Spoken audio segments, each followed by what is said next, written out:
This video is a supplement to the InterNACHI Home Inspection Standards of Practice course. Now, you may be enrolled in the course right now. You could be watching this video on YouTube.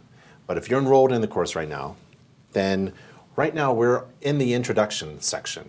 And how this works is the video itself is not part of any quiz or final exam question. So you don't have to watch the video actually, but I recommend that you do.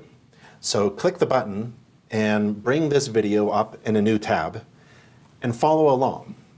I'm going to read the screen and you can read along with me. But again, if you don't want to, that's okay. You want to read on your own, that's just fine. But it may be nice, a good complement, a good companion video as you go along, and we'll go through the course slide by slide and see how it goes. So grab a cup of coffee and sit back and enjoy the course.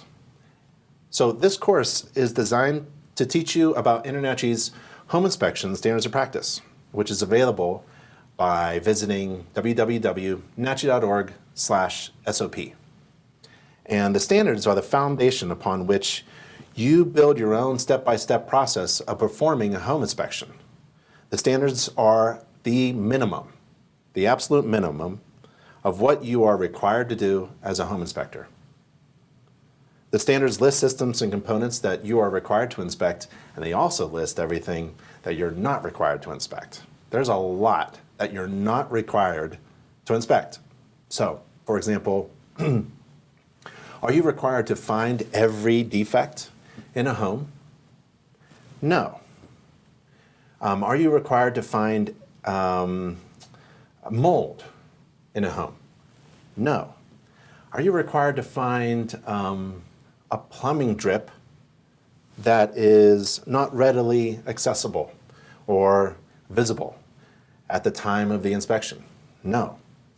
Are you required to be responsible for a roof leak that happens the day after you perform a home inspection? No. So the standards of practice is a guide, and it helps a home inspector understand what he or she is required to inspect and not required to inspect. So get very familiar with the standards, which may change over time as the home inspection industry changes. So please refer to the standards of practice that are online and refer your clients to that standards of practice because it is a live document. And if it happens to change, you won't be referring to something that's old and outdated. So there's some terminology used within the standards, but they're fairly clear to understand and they're commonly used. Most of the terminology contained in the standards can be found at the InterNACHI glossary of terms. And we have a glossary that's online at nachi.org/glossary. There are quizzes at each section of this course to test your understanding of the course content. And they also provide an opportunity for you to review information that you may not have fully understood. Use the quizzes to your advantage, particularly as a preparation for the final exam. There's a final exam at the end of every free online course. I keep saying free online because InterNACHI is an accredited institution, accredited by the National Accrediting Agency of the U.S. Department of Education to provide InterNACHI members free online training courses, certifications, and continuing education. To progress through the pages of the course, just click the next page button and let's scroll down and check one out. So there's one down there. Next page. Check your local laws. The standards of practice are not exhaustive and cover the minimum requirements that an InterNACHI member must follow while performing a residential home inspection. But your state or province may have adopted rules, regulations, certifications, a licensing law, so please check those.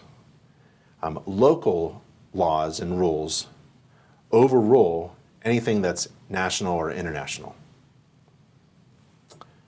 And the course outline mirrors the home inspection standards of practice. So this course will follow in sequence, section by section, just as the standards of practice are outlined.